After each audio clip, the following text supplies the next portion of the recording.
Olá pessoal, bem-vindo e bem-vinda ao canal Amu Invest. RBRL11, vale a pena? Venha saber.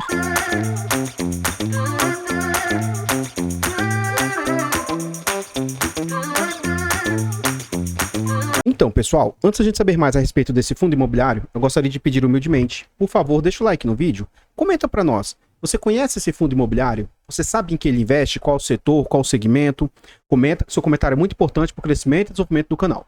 Compartilhe o vídeo com as pessoas que você conhece. Isso ajuda a levar conhecimento e educação financeira a mais pessoas. Like, comentário e compartilhamento é de graça, não custa nada e vocês vão nos ajudar imensamente. Temos o objetivo de tentar alcançar 5.000 inscritos até o final de janeiro. Já contamos com 4.550 e com a ajuda de vocês acredito que a gente vai conseguir. Temos também a opção de membro. Tá gostando do canal e quer nos apoiar financeiramente, clique no botão de membros e saiba mais. Tornando-se membro, você vai fazer jus a diversos benefícios, como acesso antecipado a vídeos, você participa do grupo do Telegram, você pede antecipadamente um vídeo e sabe que você vai estar financiando o nosso canal. Muito obrigado aos últimos membros, o Daniel, o Carlos e o Matheus, muito obrigado mesmo. Agradeço imensamente todo o apoio e colaboração.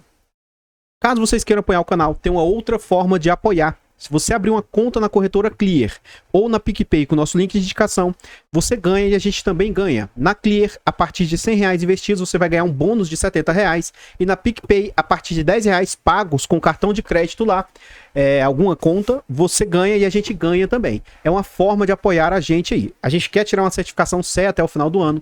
Ela custa caro, a gente teria gasto com um avião, mais hospedagem. Então, tudo isso tem custos, mas acredito que com a ajuda e apoio de vocês, a gente vai conseguir isso aí também. Vamos lá.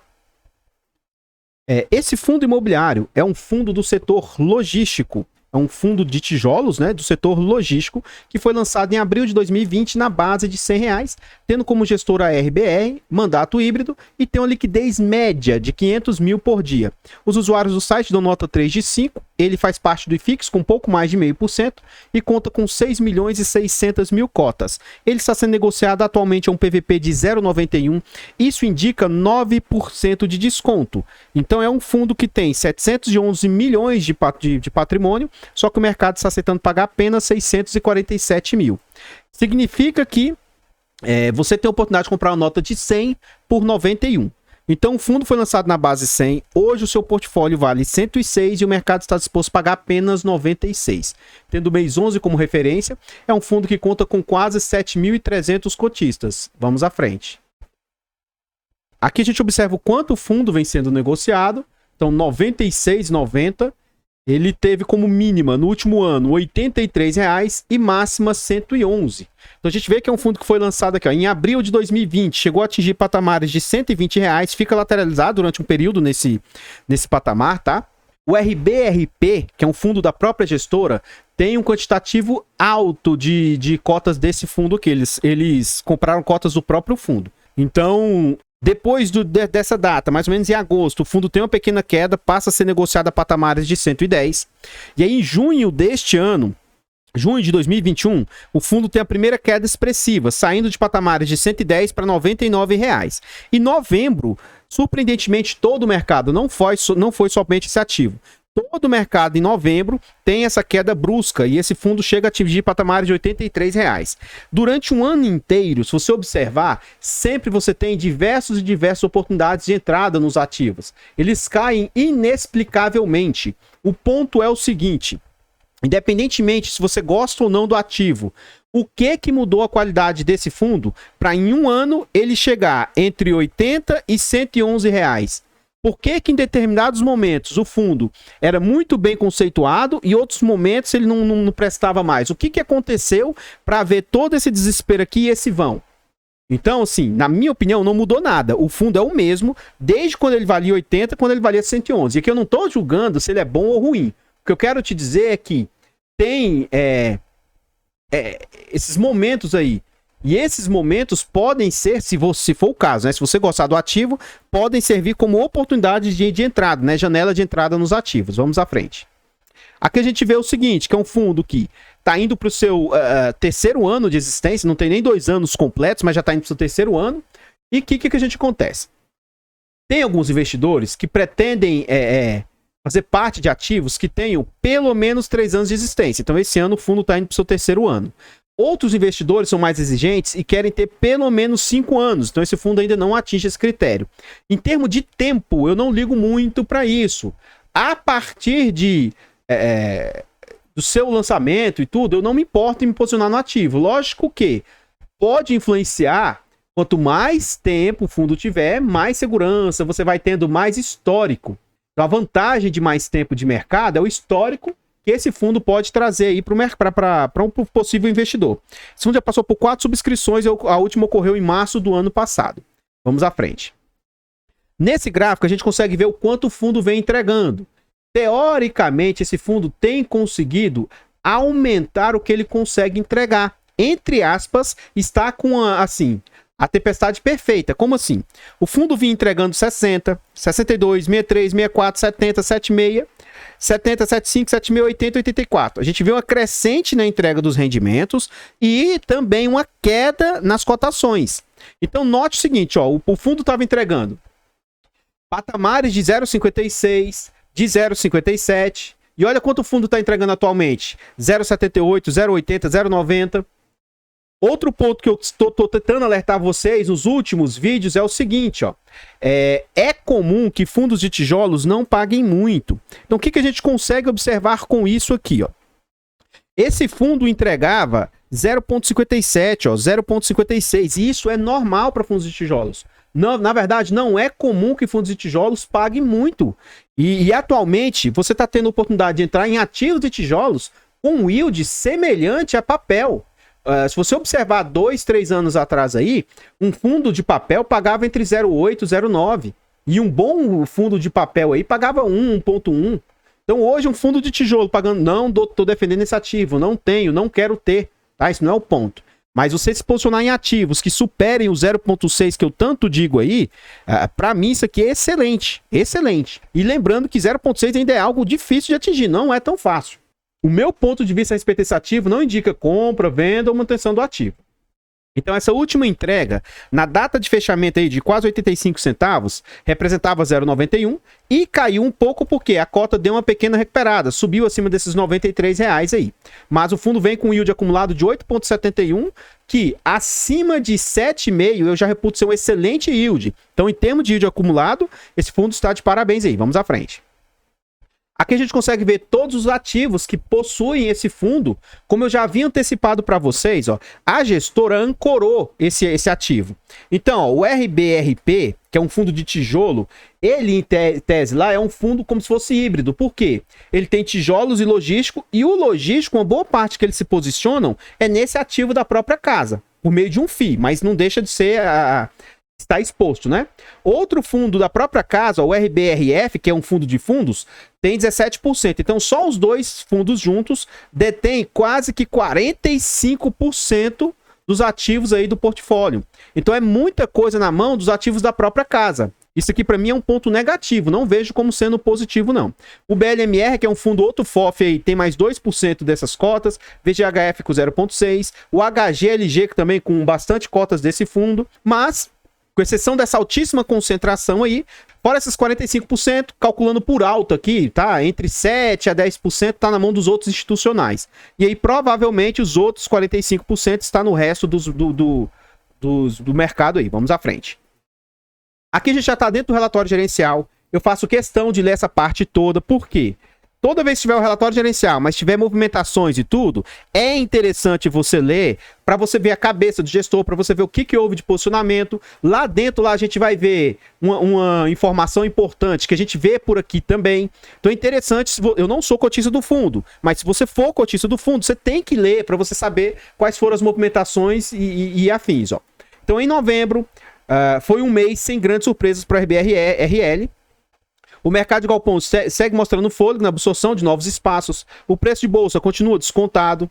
Em relação ao custo de reposição, tanto o retrofit do galpão Hortolândia 2 quanto o desenvolvimento do WTRBR seguem conforme planejado. Então a gente já vê que eles estão fazendo retrofit e obra aí de galpões. Está tendo obras, né?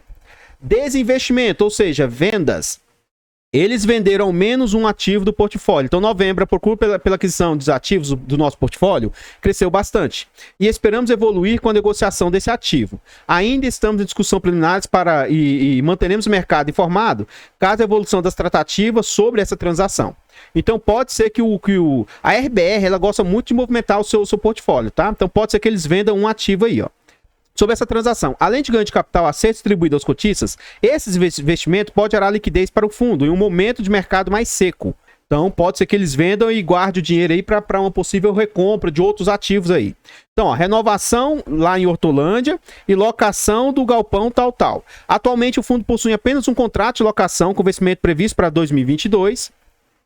Referente ao Hortolândia 1. O galpão monousuário com aproximadamente 15 mil metros quadrados, a equipe está em tratativas para renovação dos contratos presentes com o locatário. A expectativa é formalizar uma renovação por um período de mais 5 anos aí. A locação do galpão do G200, que é o que ele está em construção. Com a aproximação da entrega prevista para janeiro, intensificamos as iniciativas para a busca de um potencial locatário para o galpão, que representa cerca de 20% da área bruta do condomínio WT. Lembrando que o G100, que representa 80% da BL remanescente, já está totalmente locado. Então, teoricamente, isso aqui é uma expansão do seu ativo aí em 20%, teoricamente. O vendedor ainda tem a obrigação de pagamento de um RMG durante o período de obras e por um período adicional de 12 meses após a entrega definitiva. Então, isso traz um pouco de tranquilidade, dá um prazo até que se consiga achar possíveis inquilinos aí, né? O fundo distribuiu rendimentos de 5 milhões, equivalente a 80 centavos por cota. Esse valor equivale a um yield de quase 12% aí, se ele conseguir manter esse padrão e as cotas mantivessem naquele preço que ele estava, né? Vamos à frente. Obras do WT que a gente acabou de ver. As obras do WT continuam em andamento. Nos relatórios passados mencionamos que a finalização estava prevista para dezembro. Porém, devido a imprevistos, a finalização ocorrerá até o início de fevereiro. Cabe ressaltar que a construção do G100 foi finalizada e o Mercado Livre já está ocupando 100% do galpão. As pendências são exclusivamente nas obras do G200 e algumas áreas externas segue abaixo a foto do empreendimento. O que eu acho interessante é o seguinte, ó, e o que eu tento trazer para vocês é tranquilidade e que vocês parem de se preocupar com isso aqui, ó, RB, RL, parem de se preocupar com isso e passe a se preocupar com isso aqui, ó. O ativo, olha que beleza de imóvel. Você, quando começar a olhar para se interessar por um ativo, não fique preocupado se isso aqui subiu ou desceu, ó. Isso vai acontecer no mercado. Se preocupe que você está adquirindo esses imóveis. Você está adquirindo um imóvel físico que existe. O que você tem que ficar atento é se a região lá tá ruim economicamente, você tem que ficar atento se a região lá ocorreu alguma catástrofe, você tem que estar atento se acontecer alguma situação que nunca mais vai se recuperar. Agora, se as cotas subiram ou desceram por apenas questões de oscilação de mercado, que é o normal, isso não deveria ser uma preocupação para os investidores. Vamos à frente. Continuando, ele está falando lá do Hortolândia 2, ó. Com a saída do FCA em meados desse ano, iniciamos uma série de obras de melhoria. Aquele retrofit que eles falam lá, pessoal, são obras, são reformas com o intuito de trazer melhorias pro ativo, né? Com algumas melhorias pontuais. Então eles falam, a maioria é focada na conversão de condomínio monousuário em multiusuário. Que aí, que é a vantagem? Você não precisa achar grandes inquilinos para preencher o local lá. Em novembro foram concluídos os seguintes itens, ó. Novas marquises, vestiários, aberturas de novas docas, reforma no refeitório. Então aqui a gente vê como que está o ativo aí, tá? Vamos à frente. Aqui a gente vê o DRE, demonstrativo de resultado de exercício. E a gente acompanha o que o fundo cobra de taxas, ó. 1% de gestão, 0,18% de administração e mais 20% de taxa de performance se ele conseguir exceder IPCA mais a média do IMAB 5 aí. E aí a gente vem aqui, ó, não tem especificado no relatório se ele tem taxas de performance específicas, tá? Ele não traz. Então, seria interessante se ele trouxesse isso discriminado, não traz. O que a gente vai fazer? A gente vai calcular, então, essas taxas aqui, ó. Taxas de gestão, essa. A gente vai pegar novembro e o acumulado dos últimos 12 meses. A gente vai calcular isso aqui, ó. Essas taxas aqui. E depois me pediram para eu passar a ver sobre esse tipo de situação aqui, ó. Esse fundo imobiliário é um fundo imobiliário que possui despesas. Ele está alavancado. Falaram para mim, amor, é muito importante você passar a olhar a alavancagem dos ativos, porque para algumas pessoas isso traz muito risco. Eu também vejo como sendo importante, sim. Então eu vou passar a ver se eu dou mais atenção e sempre falando e calculando, na medida do possível, essas alavancagens para vocês. Eu vou ver o que essa alavancagem representa também em frente ao total. As despesas que ele está gastando com a alavancagem. Então olha só. Primeiro a gente vai calcular a taxa do gestor. Vamos pegar aqui, ó, 638 vezes 100 e vamos dividir pelo que ele recebeu, 5284. Então a gente vê que em novembro as despesas representaram 12%. Não é o mais barato, mas está dentro dos 15% que eu ainda reputo ser aceitável, ser saudável. Vamos ver se muda muito para o acumulado dos últimos 12 meses. Então nos últimos 12 meses, 6898 vezes 100. Dividido por 67,116. No acumulado do ano, a taxa cai um pouquinho para 10,27. Então, em termos de taxa de gestão, está aceitável aí. Agora vamos ver o que tem impactado, quanto que a alavancagem vem representando. Então, são essas despesas financeiras aqui, ó. Despesas financeiras. Então, vamos ver o que isso tem representado nas receitas. Ó, 513 vezes 100. Dividido por 5284.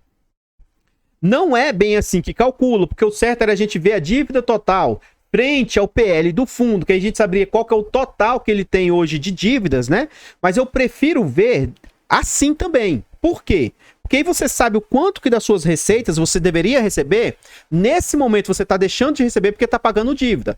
Tem o ponto negativo, né? Que você está recebendo menos porque está pagando dívida. Mas tem o ponto positivo de que você está comprando, tá fazendo jus, está tendo acesso a um ativo sem ter pagado por ele, né? Então, em novembro, 9% das receitas representaram alavancagem. Até 30% do patrimônio do fundo estar alavancado, eu acho aceitável. Então isso também pode impactar também na parte financeira. O ideal seria a gente ver o total do PL do fundo, tá? Vou só dar um exemplo. Vamos supor que o PL desse fundo seja de 500 milhões. Então, dito isso, o máximo que eu acho que seria aceitável era 30% disso. Então, 150 milhões ser de dívida. Ou seja, não é bem assim o cálculo, tá? Porque na verdade teria que ser assim. Isso aqui, na verdade, ele teria 350 milhões de PL. Então, em cima de 150 milhões, isso aqui acaba dando um pouco mais. Isso aqui dá quase 150, dá quase 50%. O cálculo não é bem assim que se calcula, né? Mas se for desse valor aqui, ó, de 650 milhões de PL, tira esse valor aqui e aí cai para o patrimônio líquido de 500 milhões. Então, em cima disso aqui, representa 30% de 500 mil, não do total.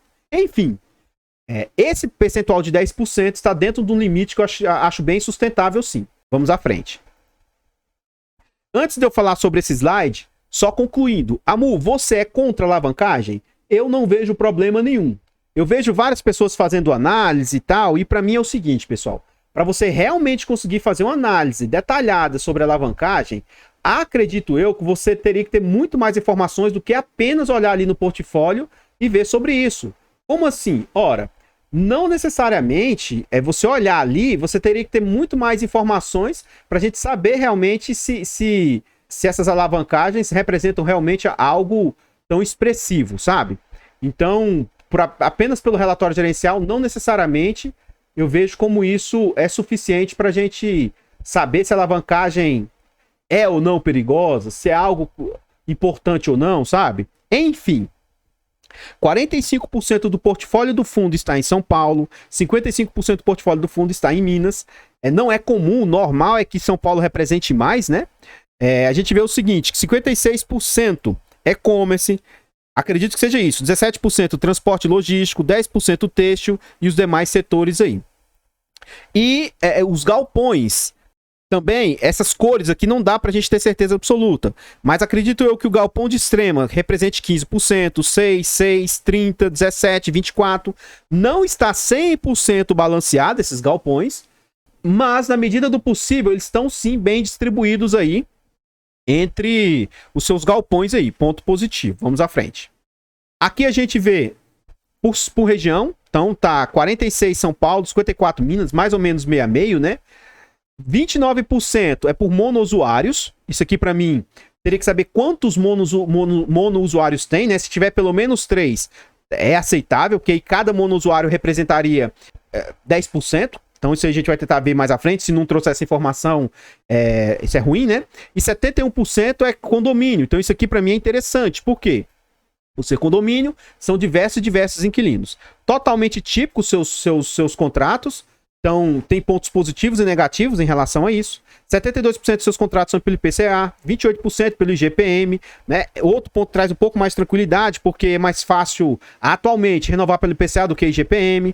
A gente vê que o vencimento dos seus contratos, apenas 10% vai vencer em 2022 e a grande maioria vai começar a vencer a partir de 2025. Então isso aqui dá uma boa segurança, um respiro para o fundo. Os revisionais, tem revisional durante todos os anos, ó. Isso aqui eu acho interessantíssimo, que é possibilidade de aumento dos rendimentos. E quando tem revisionais, elas estão distribuídas em decurso dos meses aí, dos anos aí. Vamos à frente. Aqui a gente vê um por um dos ativos, então vamos ver de forma bem superficial esses ativos que o fundo possui aí, né? Então o que acontece, ó? Galpão WT RBR lá de São Paulo.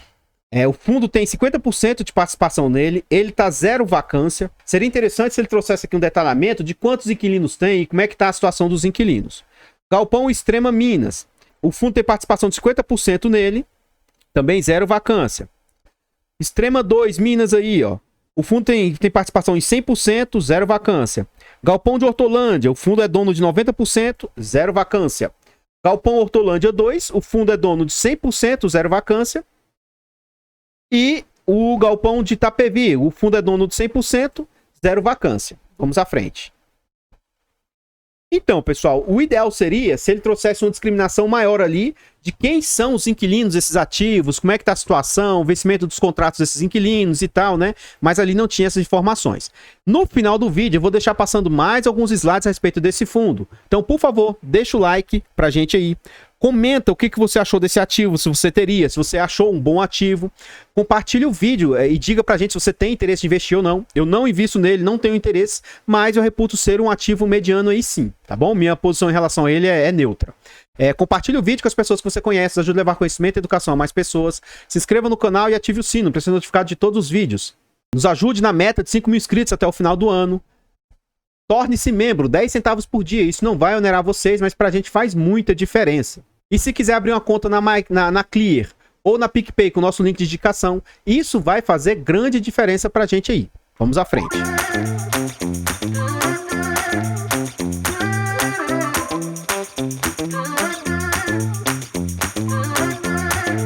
Artlist.io.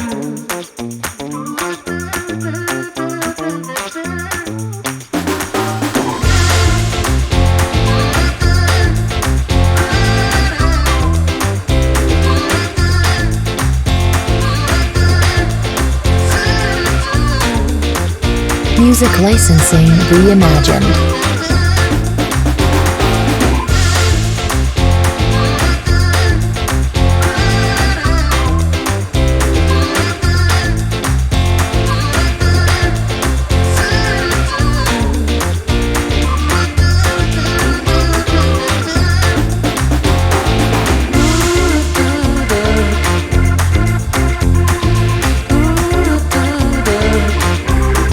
Artlist.io.